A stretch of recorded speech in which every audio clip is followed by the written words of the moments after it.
Jeg hedder Tanja, og jeg er søster til Troels, som træner her på Fysio Danmark i Slagelse.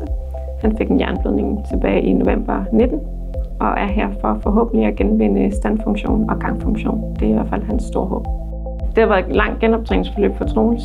Han var ude ved at nærme sig det her vindue, der hedder 2 år, hvor man ikke rigtig mener, der er så stort udviklingspotentiale længere. Jeg synes stadigvæk, der var potentiale i ham, og jeg synes faktisk, at det var lidt ærgerligt, at det stoppede her.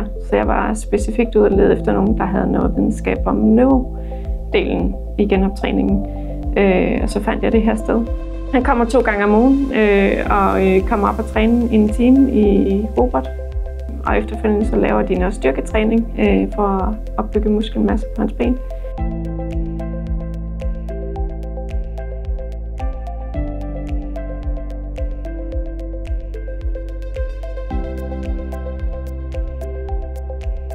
Jeg synes faktisk, han har en støt kurve, hvor han udvikler hans motorik i benene med henblik på at komme op og stå og gå stadigvæk.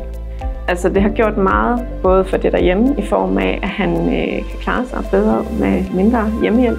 Det har givet ham mere mobilitet i forhold til at kunne komme ud med sin datter, komme ud og opleve ting i hverdagen med mere selvstændighed og motivation. Troen på, at han faktisk godt kan komme tilbage til et mere selvstændigt liv.